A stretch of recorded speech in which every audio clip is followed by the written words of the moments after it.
Why Jurgen Klopp must rectify his midfield problem against Everton in the Merseyside derby. Last season was all about the front three, this season has been all about the back five, but what of the men in the middle?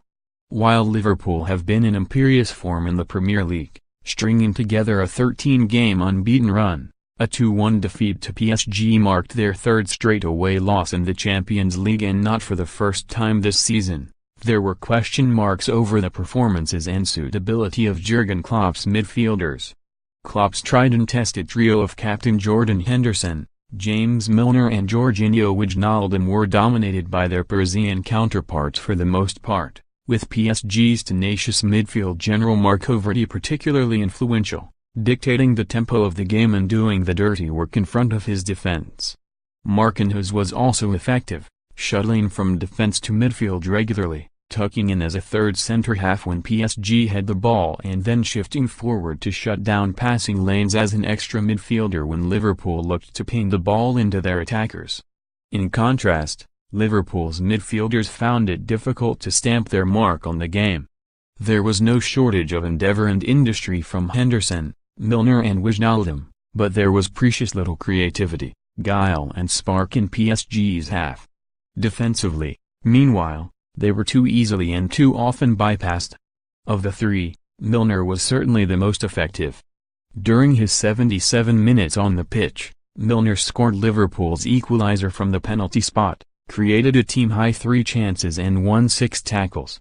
Conversely, he was careless in possession, succeeding with only 70% of his passes and losing possession 18 times in total, also the highest rate in Liverpool's team. Milner had a decent game overall, but Wijnaldum and Henderson were well below par. As Liverpool's deepest midfielder, Henderson was tasked with picking up the roving runs of Mr and Kylian Mbappé off the flanks, yet he ended up chasing shadows for the most part. Wijnaldum, meanwhile, failed to create a chance or win a tackle.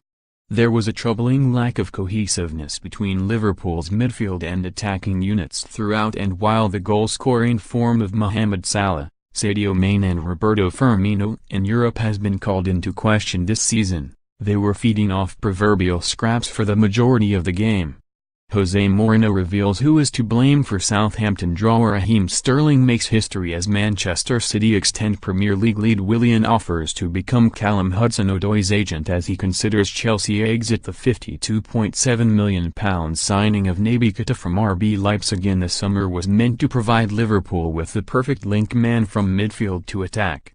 While in Germany, Keita excelled during transition phases, using his athleticism, change of pace and dribbling prowess to drive his team forward and open up gaps in the opposition defense. However, he was afforded just 24 minutes at the Parc des Princes and has only started 1 game for the club since October. Another midfielder who was tipped to upgrade Liverpool's midfield in an altogether different way was Fabinho, who continues to be linked with a move to PSG following an inauspicious start to life at Anfield. Fabinho was a midfield monster during his time at Monaco, especially during their unexpected Ligue 1 title-winning campaign in 2016-17. That year, the Brazilian won 113 tackles and completed 53 interceptions in 37 league games to provide expert cover for his defense. Tricky Champions League games should be the exact kind of occasion he was bought to play in. Of the 3 midfield recruits in the summer, Xherdan Shaqiri has undoubtedly been the most impressive, with 2 goals and 2 assists in 9 Premier League games from a central midfield position.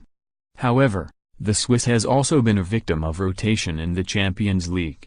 Klopp's decision to leave Shaqiri at home rather than risk inciting a riot in Belgrade following the midfielder's pro-Albania celebration against Serbia in the World Cup was understandable, but his decision to relegate him to the bench in Paris less so.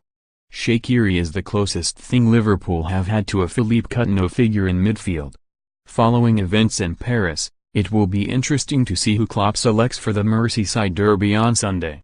They may not possess the class of PSG, but Everton's midfield triumvirate of Idrissa Gueye, Andre Gomes and Gylfi Sigurdsson has a lovely balance to it, with a destroyer, a puppet master and goal threat, all dovetailing nicely in central areas. The question is whether Klopp trusts his new players to come in and deliver on the big stage, or whether the experienced heads he has so far relied upon can put their Champions League disappointment behind them and regain their optimum form.